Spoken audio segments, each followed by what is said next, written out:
right, we are back. This is Creativity is the Cure. I am your host, Malcolm Moore, and today I have my good friend, Gianni. Gianni, how do I say your last name?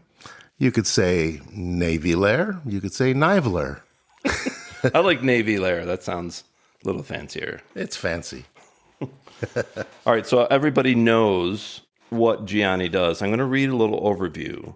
In 2021, Gianni founded his company, RespirOspace, to help people suffering from stress, anxiety, depression, and other mental health issues. Through his program, Your Epic Breath, and various retreats held around the globe, Gianni has helped thousands of individuals find hope and clarity in their lives. The brief and accessible description of breathwork is controlled hyperventilation. Acute stress is brought on by actively inhaling deep belly breaths and passively exhaling in a steady, uninterrupted flow. Every inhale immediately followed by an exhale, and so on for a specific amount of time. When we breathe in this way, we release stress and held emotions that we sometimes do not even know we have.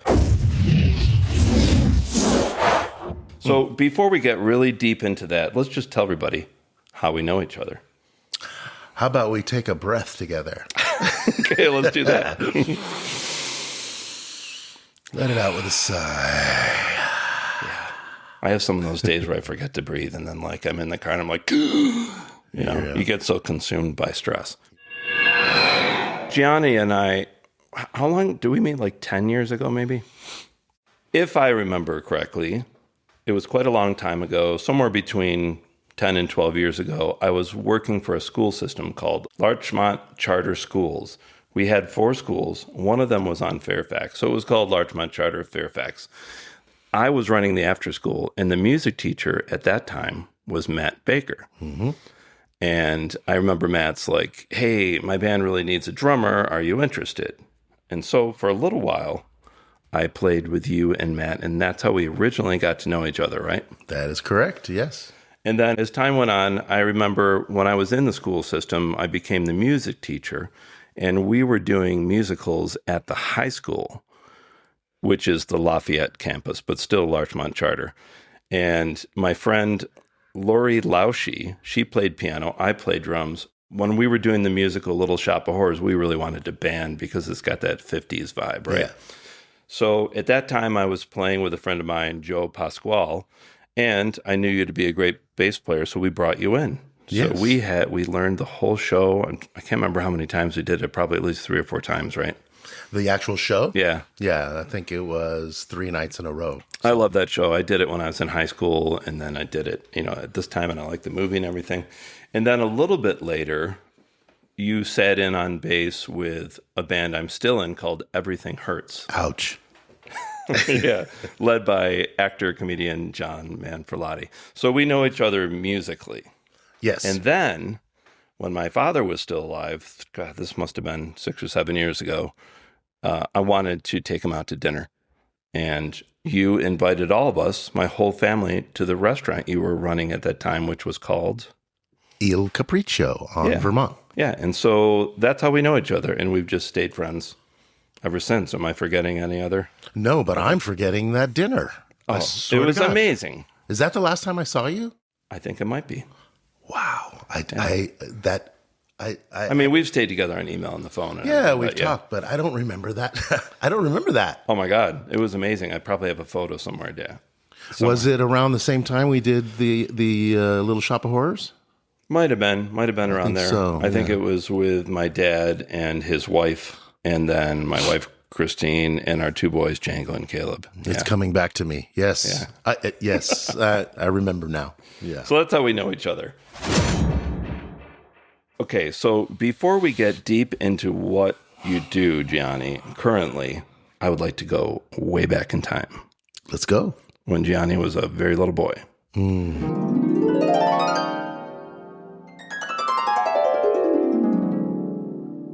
What I would like to know is, what is your first creative memory? I know that you do all kinds of things. You write music, you play music, you've got your new breath work, you have to be a creative person to run a restaurant.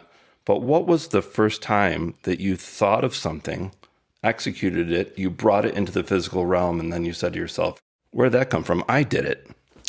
Wow, that's a great question. I mean, the first part of your question, which is just my first kind of being creative memory, was probably, man, I must have been around 8 or 9, going to my godparents' house. Like, there was an Italian community, like most of the Italian immigrants in Hollywood knew each other. And we would go to my godparents' house pretty regularly. And they had a piano, and I would tinker around on the keys. But I didn't create anything, per se, that I could say this was mine that I created. But that would be like probably my first memory. And also going to Italy in the summer. We would go to Italy every summer, and my aunt and uncle, they had a piano, and I remember doing the same thing. But something that I created that was mine, maybe drawing. I'd say drawing, yeah. Really? Do you remember Pee-Chee folders? I do not. Maybe it was a West Coast thing. There were these folders that everyone had. They were like orange, and they had little different like graphics, like someone playing tennis, and then someone with a baseball bat and a basketball. I mean, I'm sure your listeners, some of them are going to be like, oh, God, I remember Pee-Chee folders. Anyway, I was a great doodler. Yeah. And one of the things I used to do was turn one of those characters, or I would turn all 4 of them, but Gene Simmons was I was the best at drawing his makeup. So I would turn one of those characters into Gene. And then the baseball bat, I would use the bat as the neck of a guitar, and then I would draw like a guitar. And then it turns out that my friends would come up to me and ask me to do it on their Pee-Chee folder. And then other kids that I didn't know be like, hey, I heard you're making, You were getting commissioned at a young age. Yeah. Nice. Yeah, Wow. that's a memory. And another memory, I guess, if you can call it creative, playing a tennis racket in front of the mirror, trying to pretend I was a rock star. You ever do that? Oh, yeah. I think we probably, all did. I was a drummer, but I was just telling some of my students the other day that, before we all had phones and you could record a video, I remember my drum teacher would encourage me to set up the drums in front of a mirror. So you were aware of how you looked and you were sitting up straight and all that stuff. So I think that was common. And, of course, before I had a drum set, like every other drummer, pots and pans, playing on the bed, hitting everything you can. No teacher told me to do that. I just did it on my own. And look at you now. I don't play tennis. Were your parents creative when you were growing up? And do you think their creative identity was passed down to you at all genetically? Do you ever find yourself doing something and go, oh, that's from my dad, or that's from my mom? Why, yeah, for sure. What do they do for a living? Well, I mean, let's start with my dad.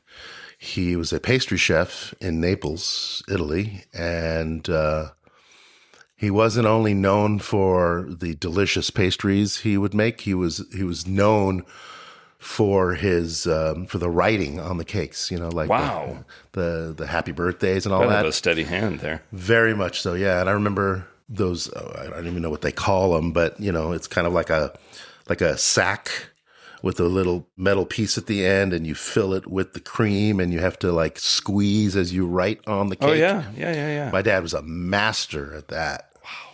And then my mom, when she was a little girl, she was a seamstress and remained a seamstress up until I was probably 10 or 12. She made dresses. She made all my clothes for a while there. Wow, really? Yeah, and then of course both of them cooked because they're no longer with us. Right. Both amazing cooks in their own right, but I would say maybe my mom was a better cook. I learned a lot from her cooking, which I use today. Where do you think you got the music from? Was there anybody in your extended family that was musically talented? My mom's sister had. He's alive. She's not. Marcello, my cousin Marcello. He's blind. And he could play any instrument. He could sing. Amazing individual. I think a lot of like going to Italy every summer, a lot of what he was doing rubbed off on me. Yeah. So yeah, I would say him. in my immediate family, my mom was not a singer, but she sang a lot. Yeah. And in fact, that's another creative memory. I think I used to sing like to Italian music all the time, especially Neapolitan songs Yeah. that are very passionate. Right. I mean, to this day, I'll hear one of those songs and I'll just bust out crying. Like Volare. No. I was waiting to hear a sample. Although I think, there's the Italian version of Volare. I remember that song very, very. My mom loved it, but no, not the more Neapolitan songs. Yeah. What would be an example of one of those? Oh man, there's one song called Lacrime Napolitane, which means Neapolitan tears, and it's about an immigrant who goes to America and. The song talks about Christmas time, how they miss being back in Naples. That song makes me emotional. Yeah. O Sole Mio is one that Yeah. I think your listeners would recognize. Yeah. And those songs, they make me emotional, not for the nostalgic reasons, although that is definitely a part of it.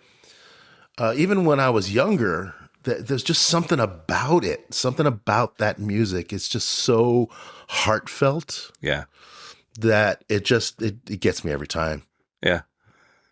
I've always had trouble accessing my own emotions, and I've found that over the years, I'll go to music or films that will take me there. So it sounds like similar thing with you. Actually, the music itself can take you back somewhere, or you can access some part of you.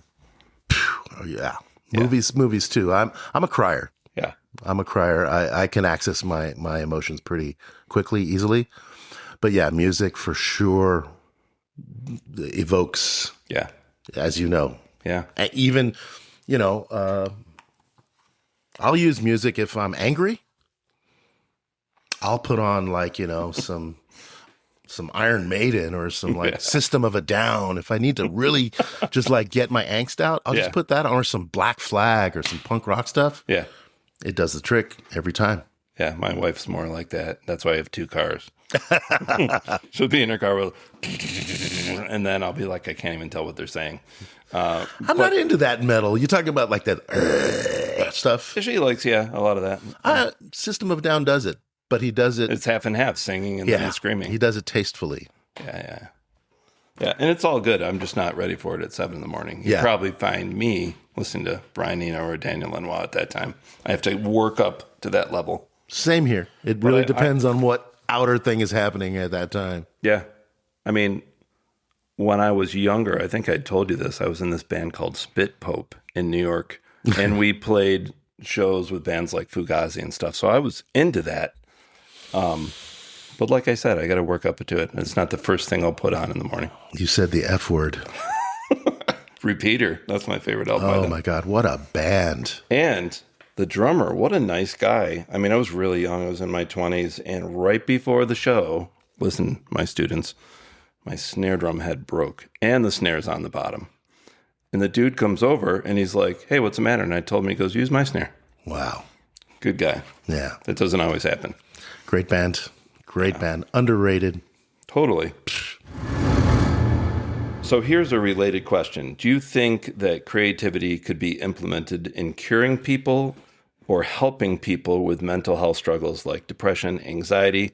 Any specific insight for you or people you know? Well, I mean, absolutely. Music, drawing, cooking, just anything creative where you start using that side of your brain. Yeah. Especially when you're going through something. I mean, what better to lift you up? I even shared, if I'm feeling angsty or angry, I'll put on, one of those heavy bands, which allows me to just release the valve, let it out. Yeah. And then of course, frequencies are healing. Right. So that would be a way to help you access things or be cathartic in that way by using someone else's art. How about you when you create? When you come up with a bass part or you write a song or you think of lyrics, Does that help you to work through something, and do you feel better after it? Yes, but I'm not a writer. I've never been a songwriter. So I'm thinking more of the difference between you listening to a band that's helping you than sitting in with the band. Sitting in with a band. Like for me, I play with this band every Tuesday, and no matter how much stress I have in my life, for those 2 hours, I'm not thinking about it. I'm trying to figure out the song we're playing at 11/8, and can I do a fill and come back on one? Yes, absolutely. Yeah. Yeah, I mean, you just reminded me of one time on tour. We had this. It was like a 4-gig Northern California club tour. Call it a tour, whatever. And we were driving up, and I remember just out of nowhere, our singer, guitar player, songwriter Armando was driving the van, and I was like, pull over, pull over, pull over. And he pulled over, and I just, forgive me, I just vomited all over the side of the road. And then my stomach started hurting. And then, of course, I had to go from the other direction. Right. And we had to pull over like every 20 miles. I had the stomach flu, basically. And we got to the venue, and I was out. At this point, I was sweating. I had a temperature. I was just not functional. I believe our roadie sat in the sound check for me, and then I just said, "Come get me when it's showtime." And they came and got me. Everything was set up. I strapped my bass on. I plugged it in. The song started, and guess what? Adrenaline. Felt better? No pain. I didn't have to go to the bathroom. I didn't have to vomit. It was like gone. Isn't that funny how that works? And it lasted probably a half an hour to an hour after the show. I felt great. I'm like, oh, wow. Good. I'm cured. I'm good. And then, of course, it came back. Right back. And we did that for the next 3 shows. Yeah. I literally stayed in the van until showtime. And my bandmates were kind enough to set up my stuff and break down my gear. Now, when you play in bands, do you often sing backing vocals? Yes, it depends. Yeah. So I bring that up because, I've gone through this too, because I have often played drums and sang at the same time. And so let's say you're playing bass, you're using both your arms and hands, and you're singing, and you're trying to remember lyrics, and you're trying to stand up straight so you can sing properly. I think all those things take us out of the negative things that we're focused on, right? Sure, yeah. Because it's complex. So that sounds like that's what was going on, plus a big dose of adrenaline. Absolutely, yeah.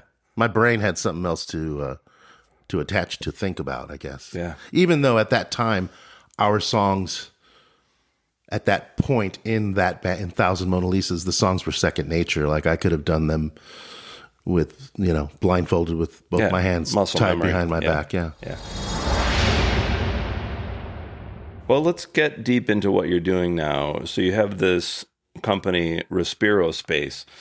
I noticed online you now define yourself as a biohacker. What does that term mean? It's funny. That term is funny because I don't really use it anymore.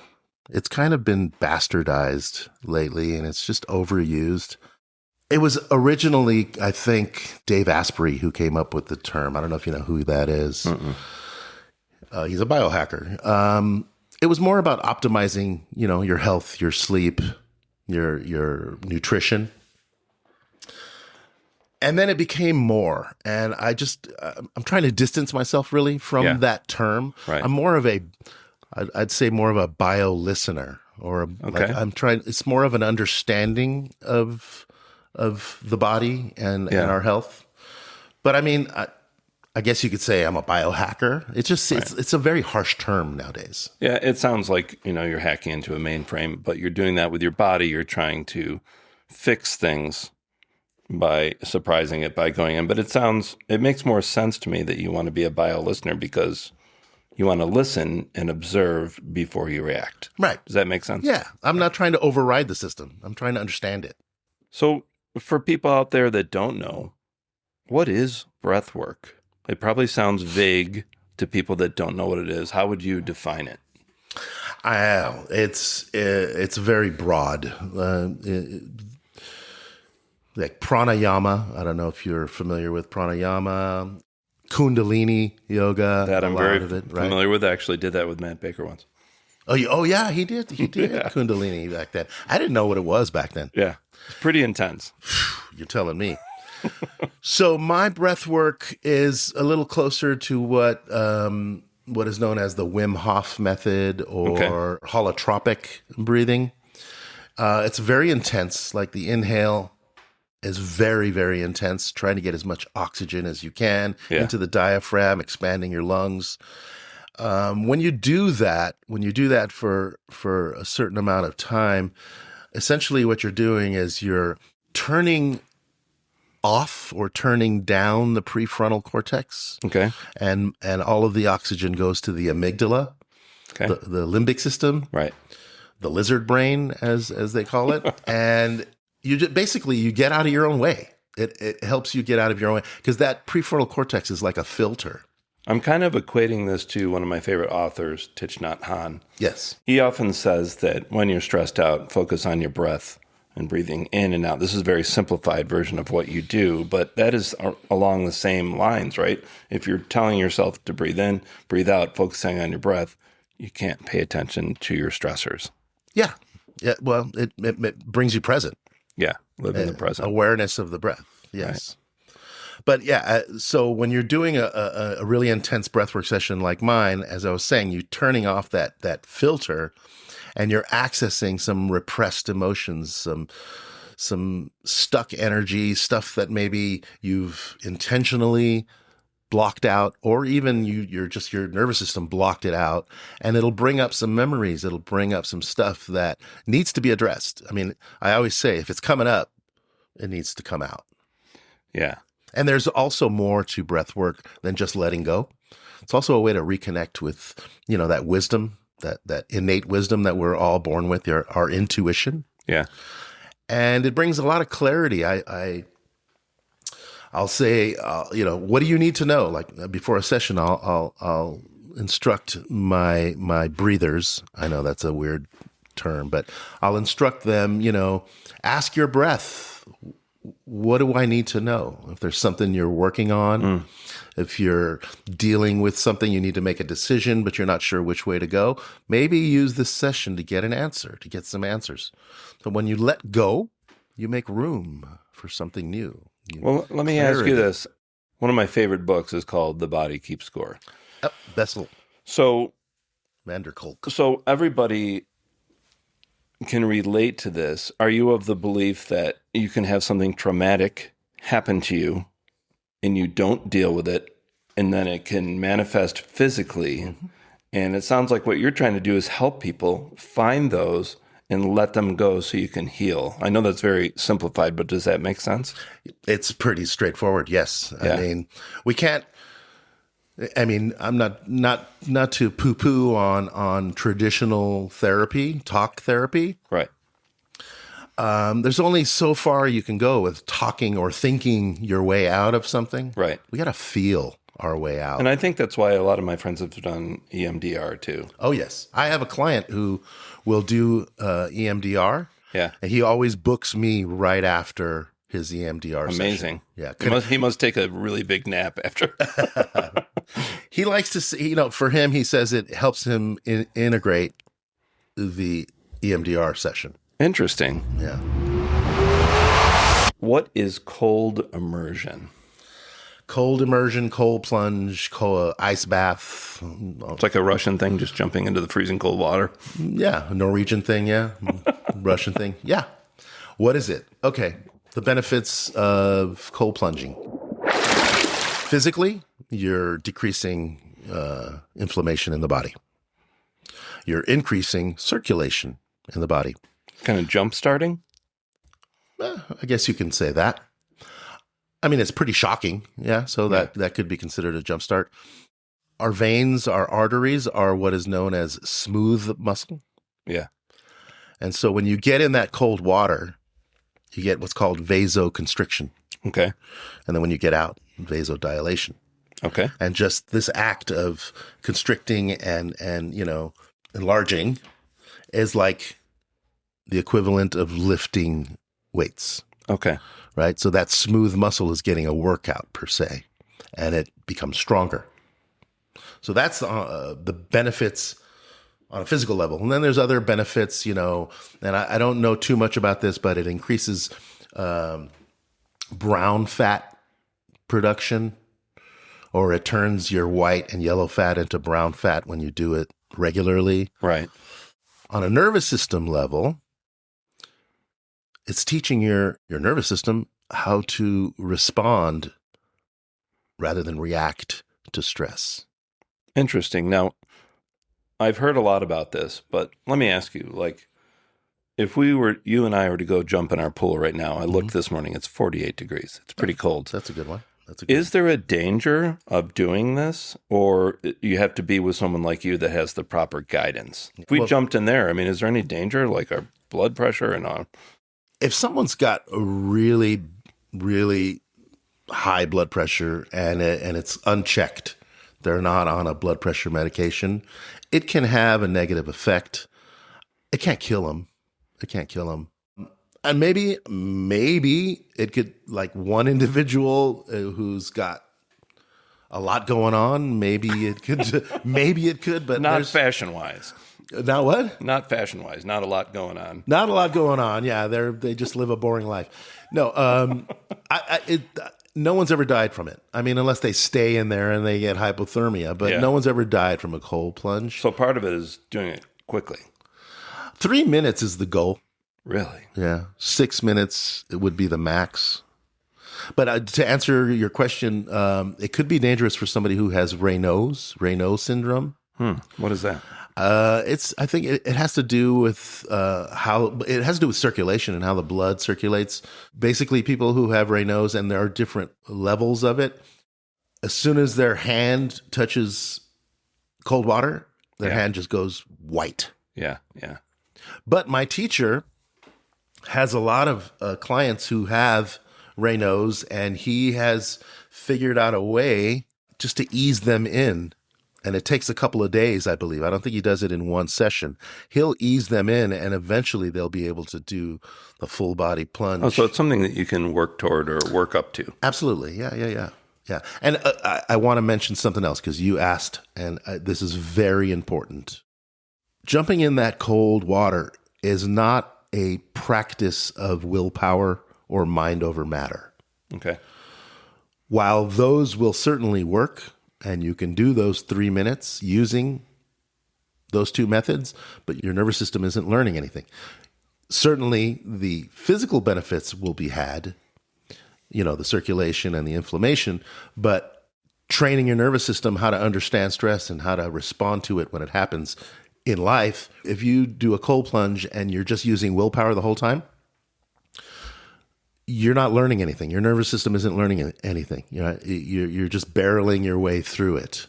So instead of using willpower, what would you access? Embrace, acceptance. And that happens through the nose and how you breathe. Seriously. Yeah. No, I believe you. Because, a willpower and just strength is not sustainable. Yeah. Like I said, it'll work, but you're not learning anything. Yeah. And I tell my plungers, my breathers and plungers, I tell my plungers, look, you could use willpower to get in, and perhaps 10 to 20, even 30 seconds, do whatever comes natural. If you need to scream, if you need to cry, if you need to just grunt your way those first 30 seconds, go ahead. But as soon as you feel like you've let it out, I want you to take the control back. And that happens through breathing in and out gently through the nose and not tensing up. The more you tense up, you're fighting it. You're trying to still use willpower. Yeah. It's all about relaxing and embracing that. But there is a moment when you get in there and like, damn, it's cold. Absolutely. Yeah. Because I have this really good close friend named Jack Satchin, and he's always, jump in your pool. And I'm like, no, dude. And my wife is like, do not do that. You're going to have a heart attack. And so part of me I am that guy with high blood pressure. And right now I don't have health insurance, so I don't have the medication.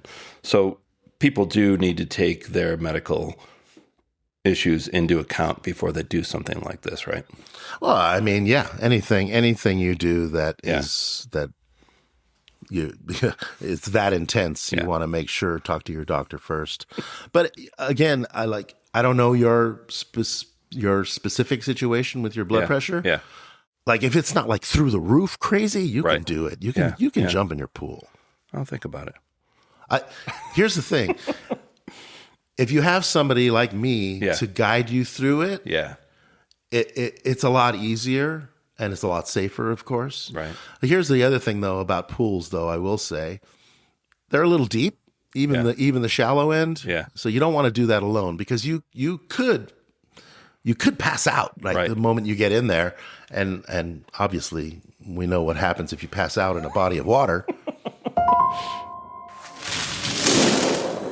All right, so let's go back a little bit. How did you get into breath work? Why? What's the story? Funny you should ask, because we're coming off of cold plunge. It started with that. It started with the cold plunge. So back in 2018-ish, somewhere around that year, I started to experiment on myself, I guess like you would, like a biohacker does, by jumping in my bathtub with a couple of bags of ice. Why did I do that? Because As one does. Why did I do that? Because I was seeing, like I said, Dave Asprey, and there's a couple other, Luke Story, Rich Roll. There's a bunch of biohackers who have podcasts who were talking about it. And I don't know, it just intrigued me. And everything they were saying sounded like I needed that kind of help. And let's also say that, because I've read your story, that you're going through some challenges. At that time, yeah, well, let's see. I can't remember if I was sober again, because I got sober the first time in 2011. And that was almost 5 years of sobriety. And then I relapsed, and I can't remember if I got sober again before I started experimenting with all of this biohacking stuff. It all happened at the same time. So then I got sober again, and I just realized, I lost 86 pounds as well. Bang. Yeah. And as you can see, I've gained a ton of it back, but I lost a bunch of weight, and I just knew there was more to just being sober. And I knew there was more to just having lost the weight and being at this new weight. It wasn't a quick fix. You really had to look deeply into this. Look, I've been looking deeply into my health, my well-being, my mental health way back in the 90s. Yeah. But back then, I was just reading books. I did not implement much of it. I tried to do Qigong back in the 90s, and I was going strong there for a few months, but then it just kind of just let it go. I forgot about it. I don't know. I can't remember, but I stopped the Qigong, but I always knew there was more. I've been searching for so many years. So in 2018, I started cold plunging, and that led me to breathwork. Essentially, I saw somebody turned me on to Wim Hof. Wim Hof is a gentleman. He's a Dutch, again that term, biohacker. He's got a crazy long story. Without getting too deep into it, when his wife committed suicide and he was really depressed. I think he had like 3 young children at that time. And one day he was on one of his walks, and he was walking by a canal or a river or something, and he just decided to jump in. And it was freezing cold. Yeah.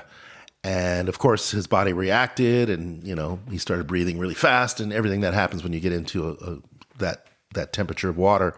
But then he started to notice Now, again, I don't know his story directly. Your listeners could look him up. Either when he got out of the water or when he was still in the water, he started to notice that his depression was going away. Interesting. And so he came back the next day and came back the next day. And from that, he, I guess, did research and found that this is a thing. Like he didn't invent it. He just accidentally came across it. And then the breath work, also something he kind of borrowed. He didn't create it. A lot of people think he created breathwork. He didn't. He was just basically borrowing from like Tibetan tumo breathing and the Indian yogic pranayama, kundalini breathing. And I mean, all ancient cultures had their own version of something or other. That's kind of practices that had been around for hundreds of years. Thousands. Yeah. And he kind of developed the Wim Hof Method. Interesting. And that's somebody turned me on to him, and I mean, I haven't looked back since. Yeah.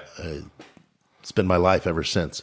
Well, then I got certified. Once I was so into it, I started looking into how do I do this for a living?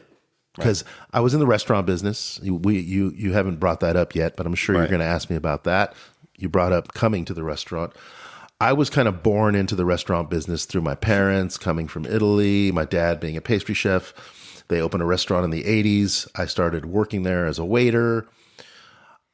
I never loved it, right? I loved the social aspect of it, but it's a family business. Yeah, right. And so back then you're doing music at night, you're working at the restaurant during the day. What made you want to let go and focus all on the breath work? Okay. Well, it was during the time that everyone was stuck in their house. We were on lockdown. During the pandemic. Yes. And that time, believe it or not, was actually one of the best times in my life. Yeah. And I think for some people, for different reasons. It just, it put a spotlight on things that didn't matter. Yeah. That seemed, before that, they seemed to really matter. Right. And then when it was all stripped away and you just were left with, can't go anywhere, can't do anything, I started to just look at my life. Yeah. And I was already experimenting with the biohacking at that point. And I'll be honest, the first 2 weeks or so, it hit me. I was kind of depressed. I was like, man, I just put all of this effort. I learned all this stuff. And now it's going to just all be taken away. Yeah. Yeah. And, a few friends, sober friends, helped me change my perspective and look at it from a different angle, as well as the various podcasters that I was I was just consuming podcasts. Right. And I just realized, wait a minute, this is an opportunity to grow in a different direction. And it just kind of, it lended to, it gave me time to really focus more on myself. Out of necessity too. Yeah. Well, that's mother of all inventions, right? So what took you from helping yourself, going through some sort of a transformation, to the point that you wanted to share your knowledge with other people? Well, at that time, the restaurant was only doing takeout. So it gave me, again, more time to just explore myself, explore all these different modalities. And New Year's Eve 2020 into 2021, I was working and I was getting takeout orders. So at that time we had like all the tablets. So we had the Uber Eats and the DoorDash and the Dine Dash and all those different ones, in addition to the regular phone. And I was getting hundreds and hundreds and hundreds of orders. Right. And I only had one guy in the kitchen. Jeez. Yeah, it was a nightmare. Yeah. It was a nightmare. I had like 15 Uber drivers standing like in the patio area with their masks on, waiting for their food. And I had to keep going out there and telling them 5 more minutes. I'm sorry, 5 more minutes. Phone was ringing. Where's my food? Where's my food? Oh my God. My chef was losing his mind. He couldn't keep up. Yeah. And at a certain point during that craziness, I was like, my wife was there with me, helping me, and she didn't even work there. And at a certain point, I was like, you know what? I'm done with this. I am done. I can't do this anymore. I unplugged all the tablets. So no more new orders came in. I made sure I can get as many of the orders that were already kind of going out of the restaurant. And I shut it down. I left. Yeah. I told my brother, I'm closing. Over, under, out. I don't care if it's New Year's Eve. I'm out of here. And that was my last night at the restaurant. Wow. Yeah. That quick. Yeah. I had made that decision that night while I was getting buried with takeout orders. And then how did you get from there to, I will now do breathwork? I was already certified. Yeah. As a breathwork facilitator. I had my credentials. So you learned how to do this, and then your next step was to get credentialed because you had a desire to help other people. Yeah. Okay. Yeah, you did ask me that question. Yes. I wanted to give back. I wanted to be of service. I knew that there was more to my life than music and the restaurant business. Well, of course, music was my passion from childhood, from it's just part of you. Teenagehood, it's yeah. integral to who you are. Yeah, but it wasn't my purpose. Right. And I found my purpose in helping others. Yeah. Right? And through that purpose, and now it's been 6 years. Yeah. Let me ask you this. As I was telling you earlier, I spent quite a few years doing what they call wellness drum circles or music medicine. Love that stuff. And so what I would do with my friend Christine Stevens is teachers from around the world would come to Joshua Tree and we would train them so they could bring it back to where they teach. And it wasn't your Venice Beach drum circle with everybody getting louder and louder and louder and hurting their hands. This is different. This is more laid back, more mindfulness, using soft sounds and healing your body with things like thumb pianos and bodhranos. Kalimba. Yeah. So my question for you is, at that time, I was kind of like you. I learned how to do this. I was certified. I was teaching and helping people, but I often walked away saying that these people that I reached out to are healing me more than the intent I had to heal them. Do you ever feel like that when you're doing this work you do now? Do you get it back? Does it come back to you? Absolutely. Yeah. I'm a strong believer in we have to teach what we have to learn the most. So while I'm guiding people through an intense breathwork session and I'm saying, inspirational things and I'm pushing them and I'm coaching them and I'm guiding them, a lot of the inspirational stuff that I'm saying to them, I'm saying it to myself as well. It's reciprocal. It's reciprocal. It's coming back into my ears. Yeah. I need to hear it too. Yeah. Everybody wins. Everybody wins. We were talking about this earlier, that when I did that type of work, or even when I'm teaching now, and you're doing your breath work, there's a lot of creativity involved. And we were talking about this when you got here today, that you might be doing a breath work session with, let's say, 6 or 7 people, and you have a plan. This is what we're going to do, but you get to step 2, and you're like, that's not working. I got to change gears. Mm-hmm. So how much does creativity take a part in this type of work that you now do? Like that, and I'm asking about the improvisational part of your brain that you used when you were running a restaurant and playing music. Yeah. Well, it's in a session like that, and it could be 6 to 7 people or 60 to 70 people. Wow. Oh yeah. You read the room. It's like jamming.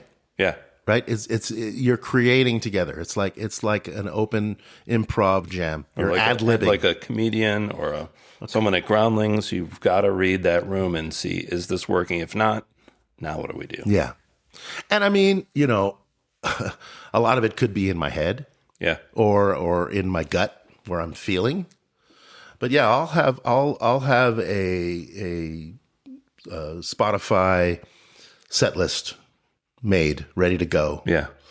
And 10 minutes in, I'll look at the cue on the next song that's about to come up, and something tells me. I can't even. I don't have a word or a way to describe what that something is, but something tells me. I feel like, oh, this track that I have queued up is not going to work right now. Again, I don't know why. I just feel it, and I will thumb through. Like I have a master list. I'll thumb through that and find something that I think will work better. Yeah. And I'll swipe whatever left. When you swipe right, and that'll add it to the queue. And then I'll get rid of the one that was already queued up. I do that on the fly all the time. I'm like, what do they call it in football? I call it an audible. Yeah. All the time. Again, it's almost like you're a minimalist DJ. Kind of. And I don't know why or how. I don't know why. It just comes to me. Yeah. Sometimes I make the wrong decision and a song will come up and I'll be like, oh no, that's not right. And what's cool about Spotify is I could easily, just swipe my finger towards the end of the song so it fades out. Of course, you can't do that in all songs. So I'm familiar with some where I'm like, okay, I'm in like the first 30 seconds of a song. I know this particular track, if I swipe to the last 30 seconds, it won't be an abrupt change, so they won't notice. One thing that drives me crazy, when I go to a breathwork session, when the facilitator ends or starts tracks abruptly. Yeah. That drives me crazy. Yeah. So I make it It's like a bad edit in a movie. It's terrible. Yeah. It's terrible. And a lot of people, I mean, to be fair, they don't notice because they're they're in La La Land. But I notice because I guess I'm a musician and I'm a breath worker, and it just throws me out of my journey. Yeah. So I make it a strong point to make sure the song fades out.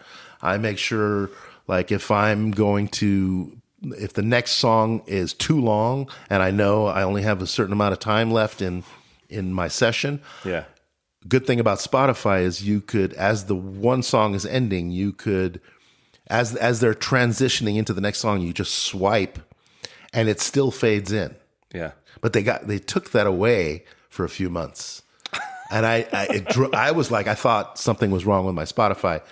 I did some research and it turns out they removed that feature. And I wrote them an email saying, look, this feature is integral to what I do. Please add it back. And I could have been 3-4 months later, I noticed that they brought it back. Wow. I accidentally found out that they did it. They brought it back, which was very helpful. That's amazing. I'm going to go back to the idea, though, that I think you should just get 2 turntables. You'd have the faders there. And a microphone. Yeah, two turntables and a microphone. I was back in the day, there was a club called Al's Bar, downtown LA. It was kind of like LA's CBGB's. Yeah. It's a CD. You ever go there? No. I think it might have been gone by the time you moved out. Yeah, we were here in 2013. Oh, God. Oh, long gone. Yeah. Anyway, Al's Bar, legendary punk rock and roll club, downtown LA. I went to go see Beck there in his early days. Yeah. And that song had already like blown up. Yep. And every time he played, that's all people wanted to hear. So you know what he was doing at that time, at that point in his career? He would perform his set and people would yelling, play, whatever the name of it. What was the song called? You just Where said It's it. At. Oh, that's right. So he would be like, all right, everybody. He would like go behind the drum set. He would grab a big old, what were they called? Drumstick? No. The stereos that people would walk around. Oh, with. Boombox. He would grab this boombox. He would put it on the stage on the floor. He would grab a mic and he would hit play and he would hold the mic up to the speakers and just play the record version of the song, because he was like, I'm so tired of playing this. Yeah. Here, I'm going to make you guys happy. That's a fun aside memory that comes up. You know, I'm remembering when we lived back in Rochester, I worked at this place called the House Guitars. It's infamous, huge place, like 8 floors of music. And one day I sold back a whole bunch of stuff. And he said, we just got here in a car. Would you bring it tonight? And you can go to the show. So my wife and I brought all this gear to Beck. And it must have been, so if it was around 95, he didn't have that many albums. And I do remember the show being astounding. He was a great guy, really nice. But they did not play that song. Yeah, he hated it. So that goes along with your story there. Yeah. I mean, if you know Beck, he's so prolific. He's like Prince. There's so many things to choose from. I mean, I get it, but I'm sure Sting gets sick of playing Every Breath You Take, you know? Peter Gabriel's Sledgehammer. I mean, they're going to do it, but there's probably deeper tracks that they'd like to explore a little more. I mean,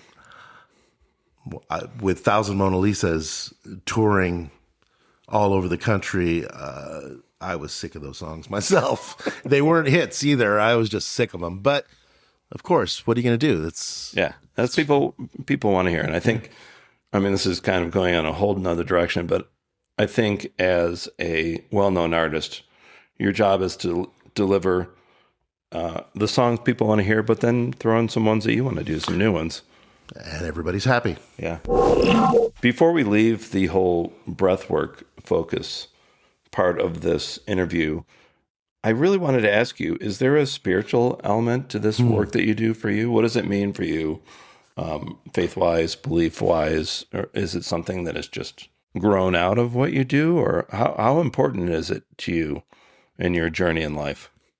So the question is directed at me, not at my clients, my breathers. Yeah. Or both. Right. Okay. Wow. I hadn't thought about it, how it affects me. And this is wide open. I'm not trying to tell you to pick a religion or whatever, but you feel like there's a spirituality aspect to this work. Well, I guess I would have to first incorporate my experience as a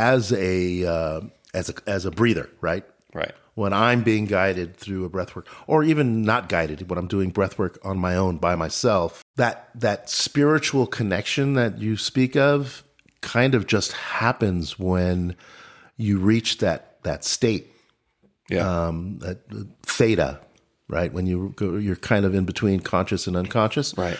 And there's a spiritual feeling that happens. Attached to a specific religion, no. But it's just one of those things you can't explain. You feel almost like you're in the presence of, a higher power, an entity, something else. Beyond words. Beyond words, yeah. Right. And so earlier I was telling you that my wife, Christine, is going through a lot of serious health problems, and you had recommended some sort of grounding or anything. So I bring that up, saying to you, when you're doing the breath work or the cold immersion, do you feel pulled to elemental forces of this planet? Like, is it helping connect you too? I mean, it feels spiritual, but do you feel like during that time you're more connected to nature or things like that? Well, yeah, I prefer to do breath work outside. Yeah. Why is that? Again, I don't think words can do it justice. It's a feeling. Yeah. It's, when you're outdoors, when you're in nature, you're communing with God, higher power, Or as some people say, that your body or your soul is vibrating at a higher frequency. When you're outside, when you're outside and when you're doing this intense work, Yeah, I mean, I think we've come to a point now where this is not woo-woo hippie shit anymore. Right. It's been proven. It's true. Yeah. It's real. Yeah. Yeah, just grounding itself, doing breath work or not, again, is a connection to something bigger than us. Yeah. And as you know, we are part of the earth. We're made of the same elements. Right. And what about the people you're working with, the 60 to 70 people? You're connecting to each other too, right? Oh, yes. Oh, yes. When you've got that many people breathing and emoting, and you could hear them. Must be amplified. Vocal toning. Oh, my goodness. Yeah. You can cut it with a knife. The energy is that thick, for sure. That sounds magical. And, to an outsider, it can appear scary. Like, if you walk. Well, you know what? Like anything in life, God forbid, the unknown is scary. I think that's what's causing a lot of division in at least our country right now. Without a doubt. Absolutely. The unknown. Well, that's also, it's funny you say that, because on the flip side, a lot of reasons why many people don't want to do this kind of work is because they're kind of comfortable in the familiar. And they don't want to be vulnerable. They don't want to be vulnerable. They're comfortable in the familiar. They don't know what's on the other side of unfamiliar. And so they stay away. And I think, and you probably agree, that a lot of people that are in a negative headspace, trying something new is scary, because even though your life is terrible, you know what happens at 2:00 every day. Yeah. Right? I might as well stay in this zone, because even being happy, doing life a different way change is scary. Predictable is easy. It's comfortable. Yeah. And like you said, the outcome every time. Yeah. Where versus doing something new is like, what's behind door number 3? You know what I mean? Yeah. You don't, it's scary. There's no doubt. A clown. It's scary. It's a clown. But but I'll tell you, and I say this all the time in my sessions, I know that letting go is hard. Yeah. Oh, yeah. But if you think about it, if you really think about it, holding on is harder. It takes more time, more effort, more energy, more head space, more heart space. You might as well figure it out now, because someday you are going to have to let go. This is very true. All right, let's do some really fun questions. I know this is going to be tough for you. Ready? Uh-oh. Who's your favorite bass player? And if you struggle with this, next time we get together, you can tell me a different one. No, I don't struggle with this at all. But my problem is I have too many. I mean, I can go down the list and. Let me ask you in a different way. Okay. Because we don't want to hurt people's feelings either. I'll tell you right now, because we're sitting under this photograph I have of him. The drummer who has still influenced me the most in my life is Bill Bruford from King Crimson and Yes. So looking back, who's influenced you the most and continues to? That's funny. I thought you were going to ask me about Chris Squire or something. Rickenbacker, right? Yeah, he's an amazing player. I actually met him at Greenblatt's one late night at like 1 a.m. He was getting a pastrami sandwich like me. Anyway, very nice guy. Okay, well, look, I'm going to just go right to it. And you asked influenced me, right? Yeah. Okay, so no, this man did not influence my playing because he's just too damn good. But Paul McCartney. Man. Yeah, melodic. Yeah, melodic, yet still holding it down. Yeah. Did he influence my playing? No. Yeah. No. I would say my biggest influence would be Geezer Butler. Wow.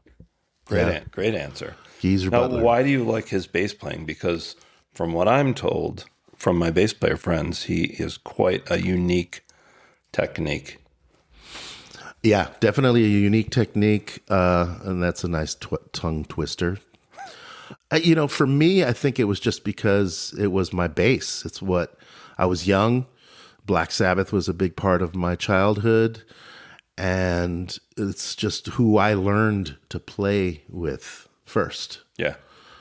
He's finger, I use a pick when the song calls for it, but I prefer using my fingers, right hand. Right. And he's like the master, second to probably Steve Harris, I think Steve Harris uses 3 fingers, though. He does like the gallop. Blum, blum, blum, blum. But yeah, I don't know. It's the songs. It's, Sabbath songs and his style. It's very simple. Yeah. He does a lot of the, like, if you listen to Sabbath's first album up until their last album, he does a lot of the same stuff. Yeah. right? A lot of like octaves. He'll stay in like one pocket, but it's just the way he does it, I guess. Yeah. A lot of style. But I have more. Like Tell me a couple more. I love Tina Weymouth. Oh yeah. You know, James Jamerson, These are Carol all great. Kay. I mean, so it sounds to me like a lot of these guys you like play for the song. Keep it simple. They put a lot of space, and all the people that you are mentioning to me are again very melodic. oh yeah, like Tina's very, very, very space driven. But then I like the ones that are not, like Geddy Lee. Yeah. That was a big influence on me as a child. I was a big Rush fan. Yep. Again, do I play like Geddy? No.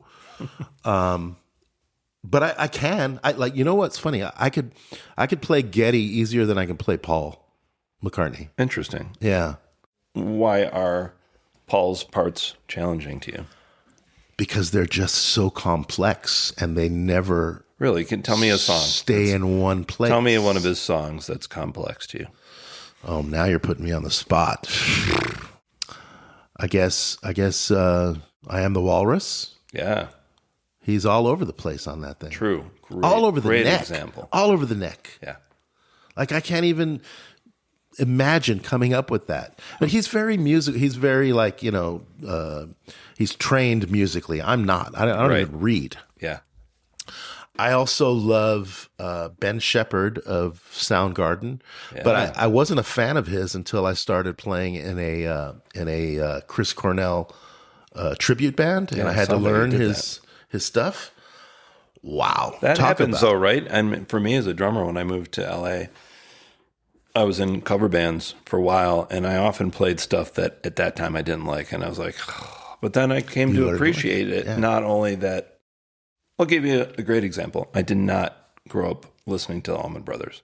Right. Didn't speak to me. Me neither. But when I got into this band, I started appreciating, like I was learning something like whipping post-its in 11/8.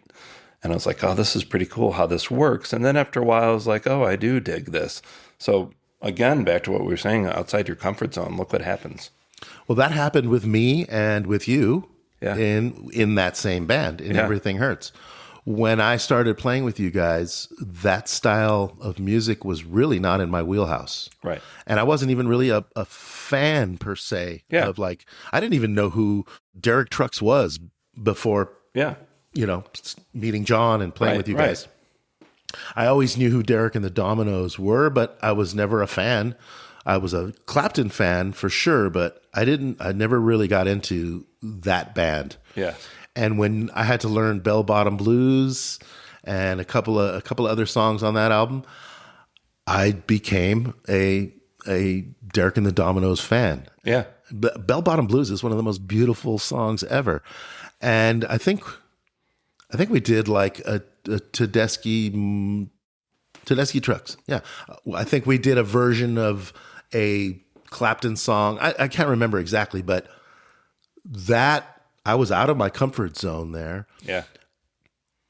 I didn't really know where to go, but I learned, and then not just learned how to play those songs, learned to love them, Yeah. And to me, playing blues, blues didn't really appeal to me when I was younger, other than a couple of people like John Lee Hooker. And that was more like personality. It didn't really appeal to me like predictable blues and the little shuffle there and stuff. But I grew up playing a lot of prog music like Genesis and King Crimson and stuff like that. So I was always fascinated at learning odd time signatures.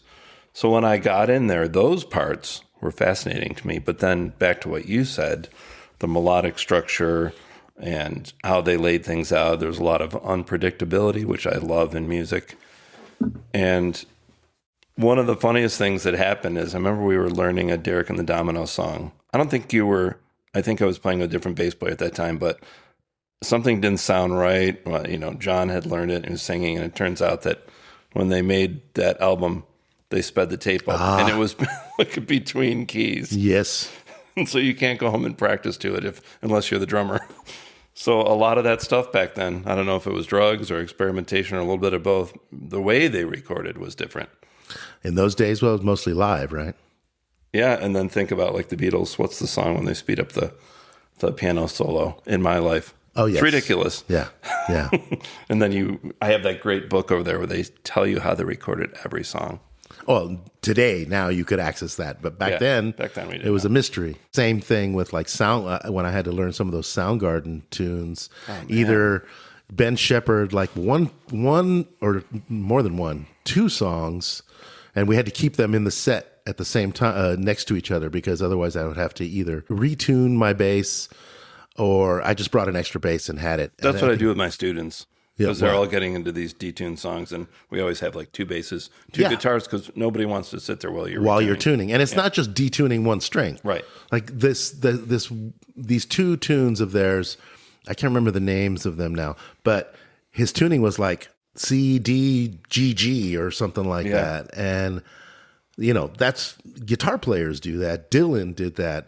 Keith Richards did it. Joni Mitchell and Robert Fripp developed their own tunings. But bass players rarely do that kind of tuning, other than a simple D tune. Yeah, just take your E string down to D. Right. But like Ben Shepherd would like literally retune the whole bass, and I had the hardest time learning those songs at first because I didn't know.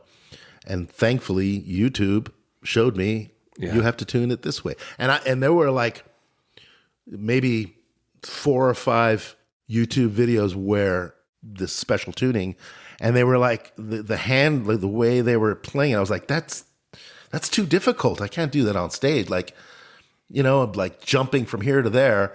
And then luckily I found a video that in the caption, in the description, it said, be sure to tune your bass to C, D, G, G, or whatever. In some ways, it's a lot easier now. And then once I did that, it was much easier to learn the song. But his playing was very, very unorthodox. Oh, man. I still teach private drum lessons, and I remember a student wanted to learn Spoon Man, and I'm thinking the melody. I'm like, oh, that's easy. I sat down and was like, this is a pretty complicated song, so I had to shed a little bit. Simple, but complicated. That one's pretty complicated, yeah. You know what's a really complicated song? And it's more about the syncopation. Yeah. And it's not just the bass part, it's everyone's part, is Rusty Cage. Oh, yeah. So hard to nail that song. So hard. Yeah. And to make it sound right and not overplay and get in the pocket. And by the way, I love the Johnny Cash version. Oh, I mean, those two American recordings, Johnny Cash. Yeah. He with Rick Rubin, man. He turned, what is that, 9 Inch Nail song? Hurt. Yeah, he did Hurt. I like it better than the original. Yeah, apparently the video and the song version brought Trent Reznor to tears. Yeah. It was powerful. Do you ever listen to Tetragrammaton? Yes. That's one of my top 4 or 5 favorite. Yeah, and even the commercials are bizarre. Yeah, they're like very retro, like back in time. Yeah. I love it. That's a great. Yeah, I love Rick Rubin. I just love everything about him. Yeah. Did you see the Shangri-La, the documentary? No. Oh, powerful. Got to see that. No, I'm not going to say anything, so you check it out. I will. It's on Netflix, I think, right? I believe so.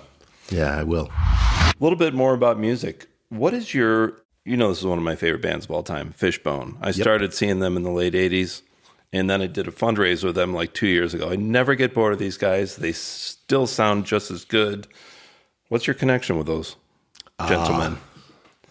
Okay, well, my first encounter with them was my friend Carlos's back house where John O'Brien was living. J.O.B., as he was known as. He's no longer with us, unfortunately.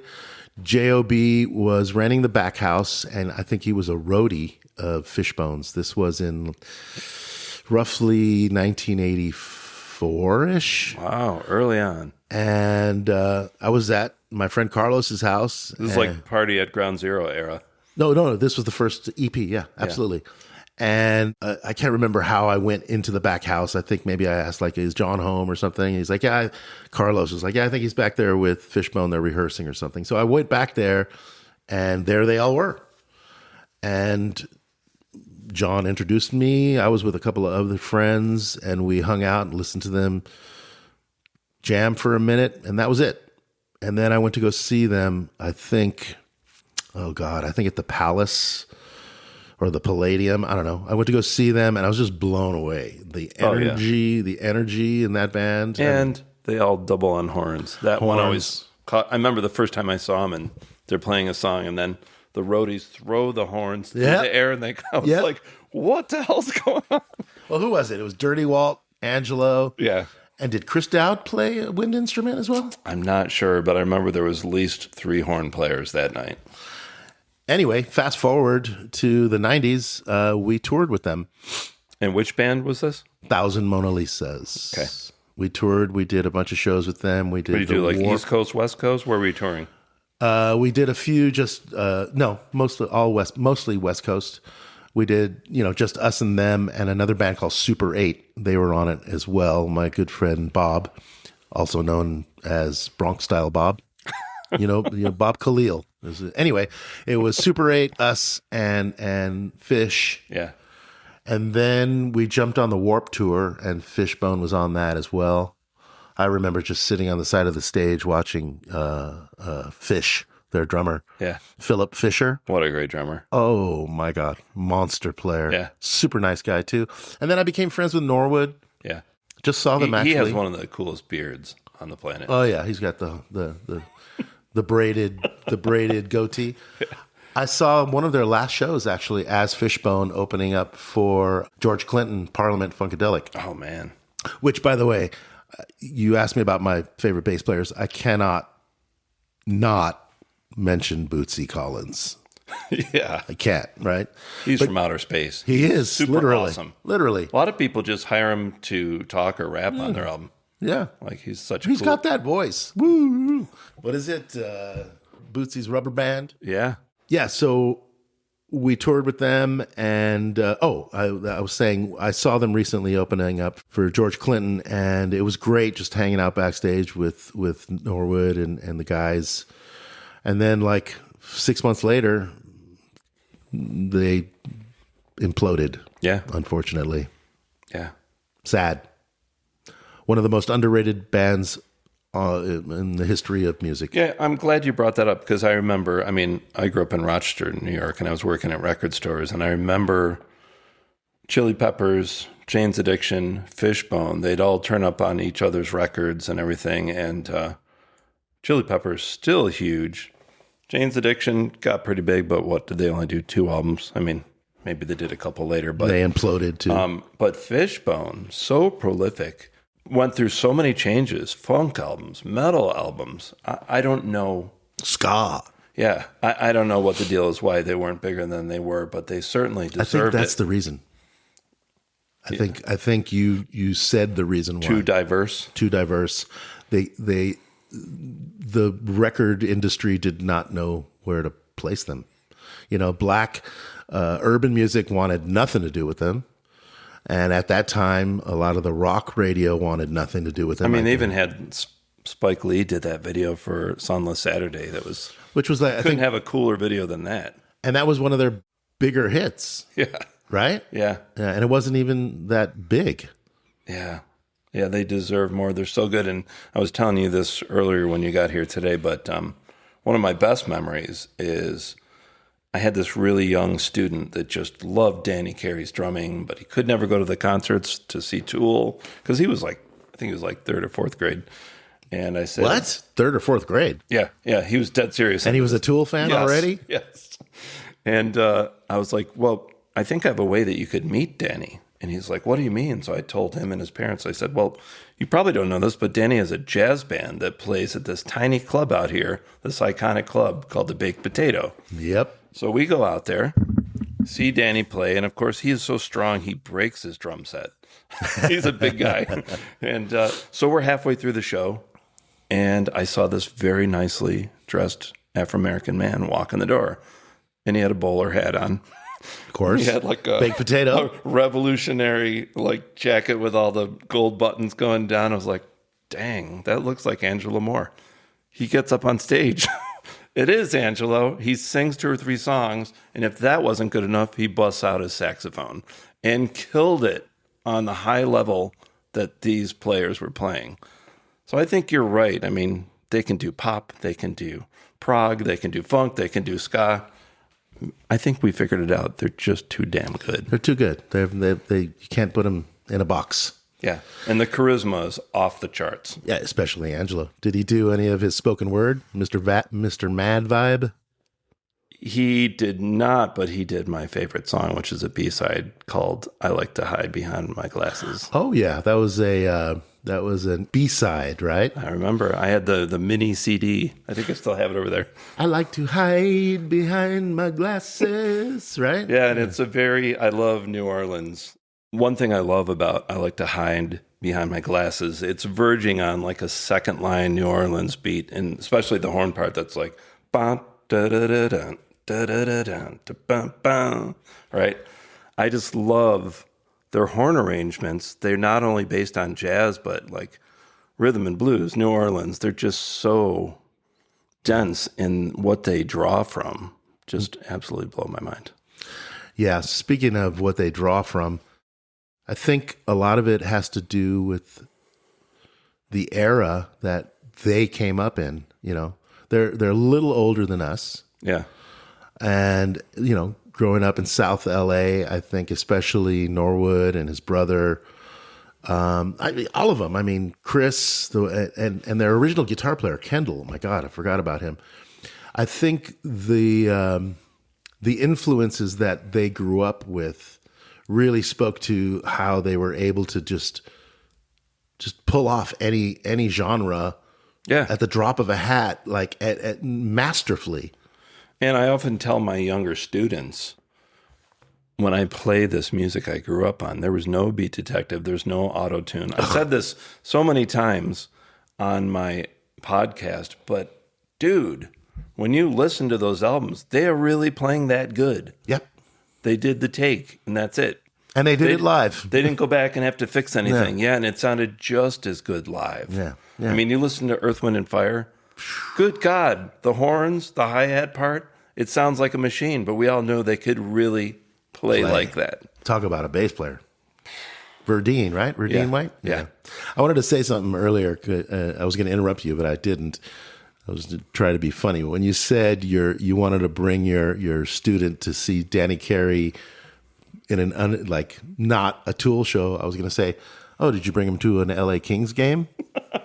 Do you know why I say that? No, but he does always wear basketball outfits when he plays. Okay, well, I used to be a season ticket holder for the LA Kings, and he was at every single game. And every time I would tell my wife when we would walk out into the, I don't know, what do you call that area where they have, you know, the food and stuff? There's a name for it. I would be like, okay, just keep your eye above everybody's head, and you're going to see a guy with long hair come out. Dude. And very happy looking. And sure enough, every time we were there, you could see his head like literally 2 feet above everyone of the crowd. Yeah. There's Danny. Yeah. He loved the Kings, or he loves the Kings, I'm sure. He still does. One of a kind. What an amazing guy. And a monster drummer. Do you feel like you have an addictive personality?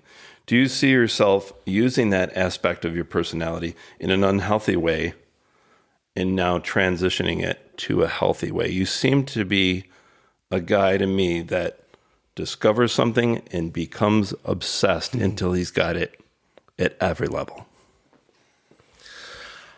Yeah, that's a loaded question. Absolutely. Yes, I do have an addictive personality. So what I think you're asking me is, do I do things that are good for me addictively, like alcoholically, so to speak? So I guess let me say it another way. I don't have an addictive personality. I've definitely got my own issues, but people like that get obsessed over things that come to harm them, but they can't stop their brain at being obsessed with something. So the people that survive that I know, they replace them with healthy things. Right. And they'll still go down every road and find every grain of sand. So have you done that, and does it feel better now that you've got addictions to things that are good for you and that are helping others? Well, yeah, I mean, absolutely. If you do something that's good for you and you do it consistently, not obsessively, it's good. It's good. There is a fine line, though, where if you do something obsessively that's good for you, then it starts to work against you. Yeah. For example. I mean, like a man's got to know his limitations. Yeah, exactly. I mean, right. Exactly. We have to use discernment in everything we do. That's great. That's a great point. Like, for example, okay, you got a runner, like let's say a marathon runner, and he's training, and he wears a Fitbit, a tracker, right? Yeah. And every morning they get out to go on their run, and they, reach the 1 mile at however many minutes. And then the next day they're just obsessed. They have to beat their own time.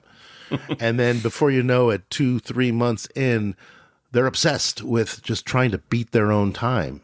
Yeah. That's working against them. Right. That's a great point. So To finding some sort of balance. it's all about balance, like anything. Yeah. So yeah, do I do that sometimes? Yeah. I've learned now, exactly what I just said. I've learned that lesson to not like compete with yourself and not do it obsessively or alcoholically. Right. And the time I've spent with you, I've always seen your best. But it sounds to me like there was a point in your time where you were almost destroying yourself. And now you're rebuilding yourself. So that just must feel great.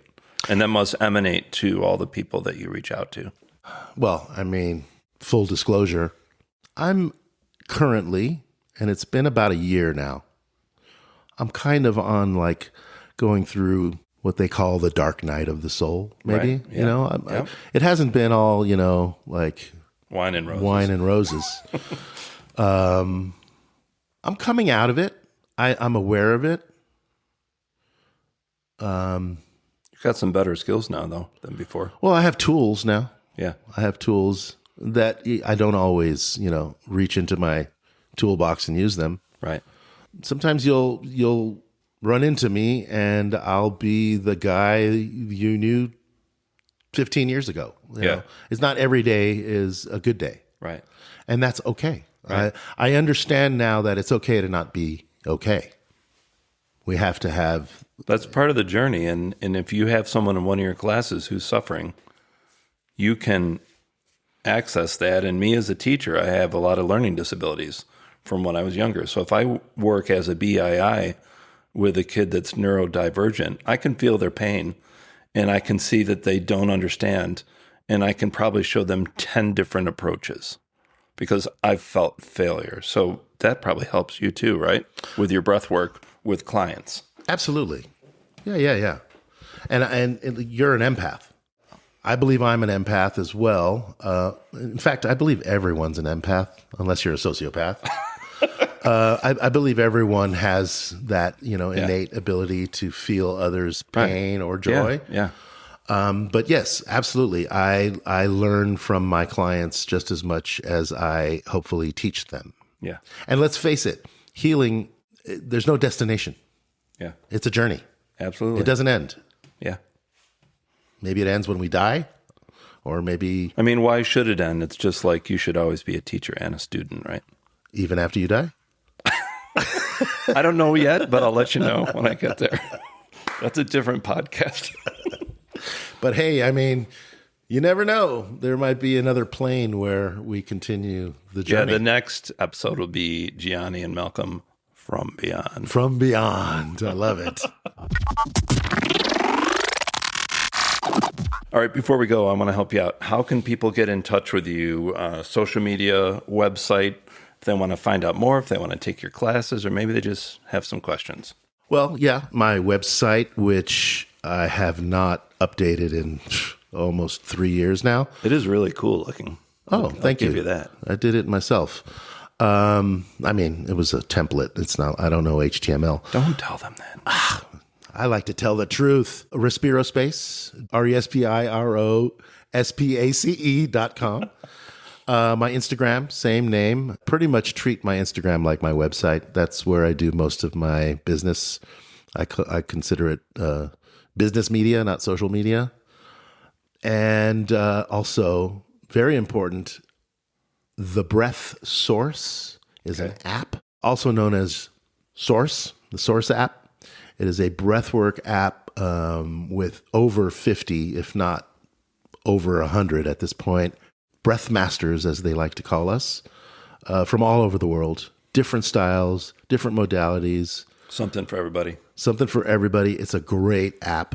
Unfortunately, I've kind of dropped the ball.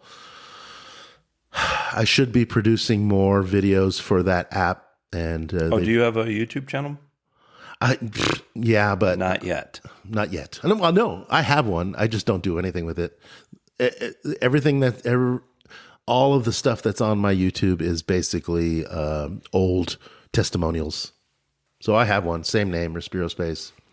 But back to the breath source, I haven't been as active as I should be on that app, and now they've added a new feature, live breath work. I need to get on that. So you're saying, that app is made by someone else, but it includes all kinds of people. Exactly. Yeah. And I have. So you're on that. I have four videos on there. Part of what I was mentioning, going through what I'm going through, that kind of downswing right now, I'm just not feeling very motivated, right, to create new stuff just yet. I know we got to go, but there's something I wanted to mention about just my life currently. We were talking about creativity and how I use it in my daily life. I cook a lot. I'm a strong believer in making your own stuff from scratch. Yeah. Or I try not to buy ground meat anymore. I get a chuck roast and I'll grind it myself. Wow. I make my own butter. I make ghee. I like to make stuff from scratch. But in these last year, I've been doing less of that. And I was trying to figure out why. And I came to the conclusion it's because part of the reason why I'm in this kind of downswing, and this is just me kind of trying to figure myself out. I was telling my wife this last night. I think the reason I'm in the state that I'm in right now is because, and this is a good thing, I'm not saying it's a bad thing, but I'm essentially back into almost the 9-to-5 life. Yeah. Because I do breath work at various recovery centers. Right. And so it just seems like a very structured 9-to-5 type of way of life. Very predictable. And I'm out of that entrepreneurial way of thinking. Yeah. So I think there's a combination of that being at, doing this regular work is kind of bringing me down a little. Yeah. And so I'm doing less of that other creative stuff, like making my own butter and right. Am I making any sense? Yeah. Yeah. Hands on. Yeah. And maybe there's a change coming. It is the year of the fire horse, right? It does seem to me that you're a person that transformation is important. Absolutely. Yeah. Yeah. And don't get me wrong. These recovery centers, I'm helping a lot of people. Yeah. It's a completely different animal to, doing a breathwork session where people pay to come do your workshop. Right. In recovery in a detox center, they're almost kind of, it's obligatory for them to do the groups. So a lot of the people that I'm guiding, I'm facilitating, I'm holding space for are resistant. They don't want to do it. Right. Right. And that's challenging. Yeah. But back to just the 9-to-5, I'm not complaining because like I was telling you off camera, whatever, off audio before we started, I'm making more money than I ever have. Yeah. But I'm also, the world today, Los Angeles, living, I feel like I'm struggling more now, even though I'm making more money. Yeah. So I'm at this like kind of crossroads right now. Do I continue? How do you want to spend your time at this point in your life? Yeah. Yeah. Yeah. And just so everybody knows, we're talking here in my studio out in the desert in Palmdale, but you still live in Burbank, right? Yes. California. So the last thing I want to ask you, for people who are interested, how do they can get in touch with you online and learn from what you have up there. But if they want to see you in person for this 9-to-5, where are you located?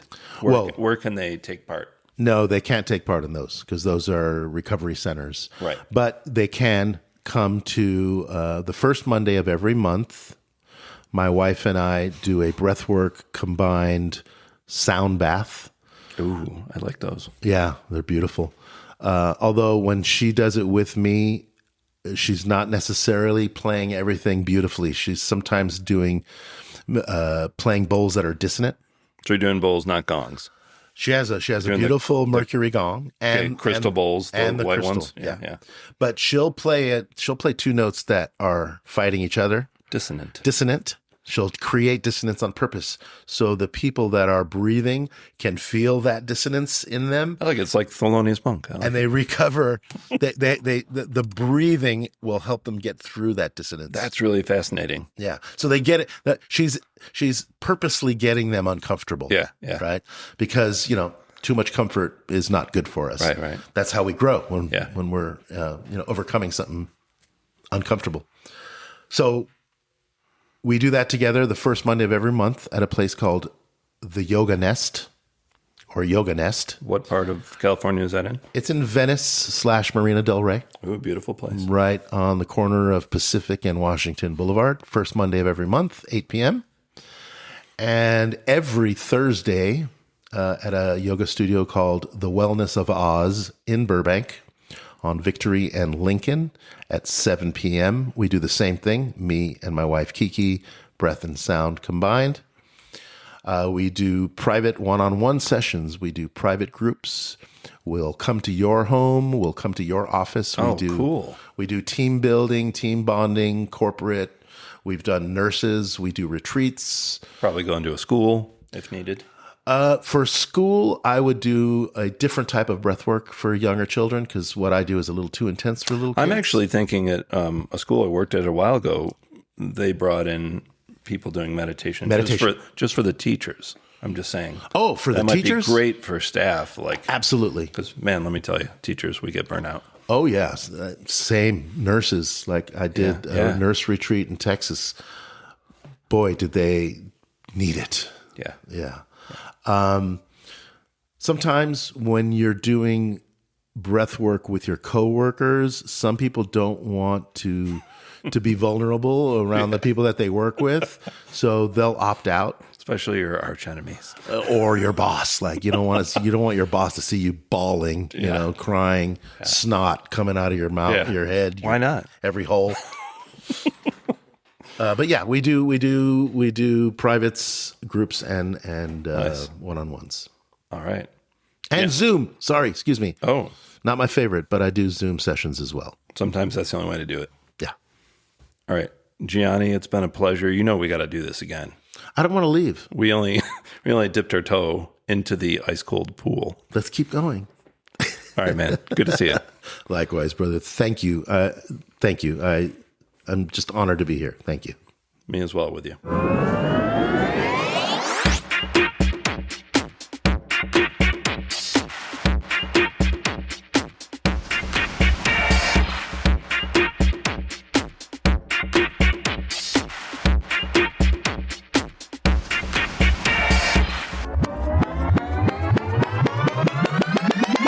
There's no destination.